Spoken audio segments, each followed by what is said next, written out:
One night, I sat by a fire. I sat all night by the fire, and I prayed with several people who stayed with me.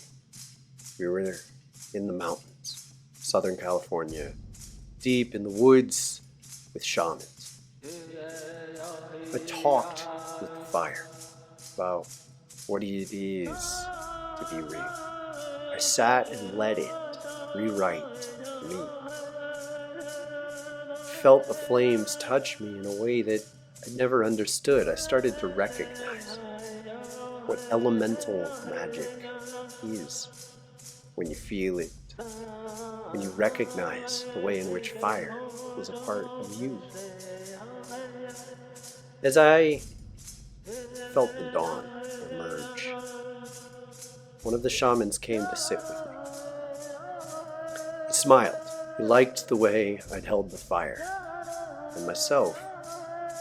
He looked at my cross-legged position and appreciated it in a way that didn't make sense at the time, but later I was able to recognize he knew the patience that I was learning. And then, with a grin on his face, like nothing I've ever known, he reached his hand into the fire. He was little, maybe 5 feet tall, in the deserts of the Kalahari. He knew elements in a way that I was only beginning to see at all. And that flame, red hot, didn't burn him. He lifted the coal and lit a cigarette right in front of my face with a grin that was like nothing I'd ever seen. Slowly, he exhaled the smoke, looked to me and said, "If you trust the fire, it will not burn you." Today I'd like to talk with you about trust, about how to find it and feel it amidst the balance of a truly vibrant life. It's balance itself that enables you to witness the edge between worlds, between ways of being. It is balance that enables you to recognize the presence of fire within you.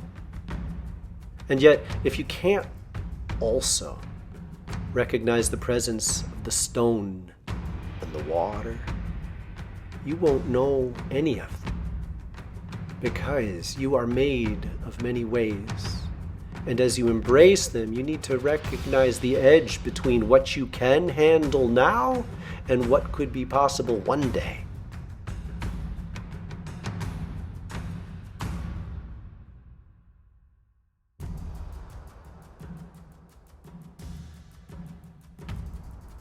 Our minds can deceive us. Our minds can liberate us.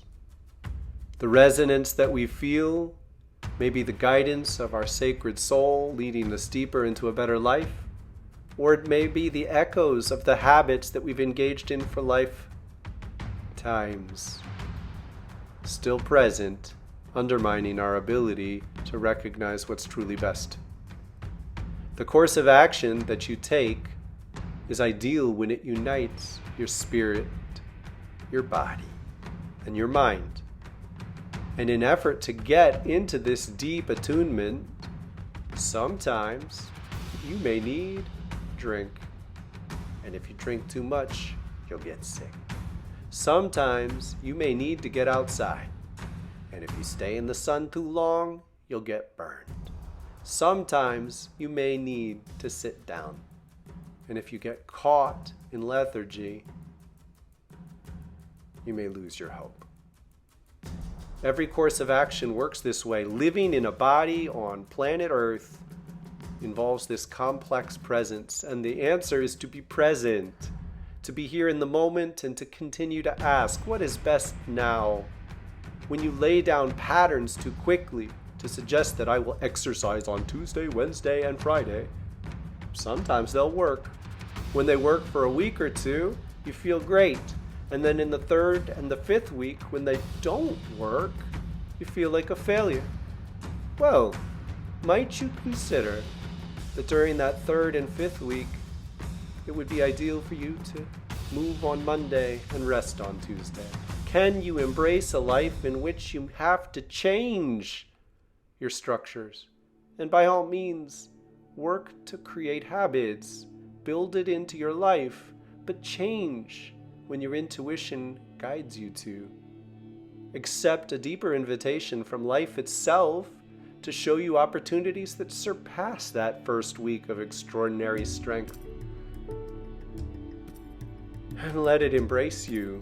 Let it show you, let it reveal to you the deeper options that are really here, that are already present, such that you can be more present, such that you can invite yourself into a life lived in joy, where in each moment you trust yourself to feel the presence of the balance that unites your mind and your heart, your body and your spirit, your thoughts and your emotions, your hopes and your dreams in the currency of the current moment. Feel the current pulling you, guiding you. Recognize when it leads you into rapids and re-engage. Stop going with the flow and pull yourself to the side as you learn to be aware of the dangers. Take a rest when you realize that you're reaching the edge of your capacities. Let go of ideal moments from the past when you do not really have the opportunity to recreate them. This is an invitation for you to be your best self. This is an invitation to advance beyond the simplicity of a black and white world. Perhaps once upon a time, a simple answer worked for you. Perhaps once upon a time, you were too closed, you were too shy, and you pushed through that boundary and learned to be more outgoing, more courageous. Let go of that change because you are now in a new challenge. Can you release the strengths of the transformations you've already been through so you can see the new moments, because you are a flower on a tree that is your life. And these flowers die. But the flower that you're embracing in this moment may well not be the totality of your life. You are the branch on the tree of your life. You bloom and blossom and die. The flowers and their petals fade away and you're still here. And to go through the darkness of a winter, of a season in your life, you need to allow the death of what has been, despite and even because of the deep beauty that it represents. I invite you to find yourself in this way, allowing each day to be different, allowing your goals to change, allowing your expectations to form and dissolve.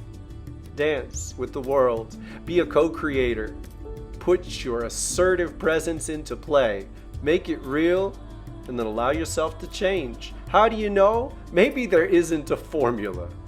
Maybe there's no perfect answer. Maybe you can't compare yourself to your neighbor anymore, and maybe that's good. Understand that every tool has its place. Every pressure has its ideal resistance. You can't just answer your life with one value. To always be strong, to never be afraid. You have to know when. You have to develop the art of living that sees clearly where the pressures live, where the opportunities exist, and what is right for you right now.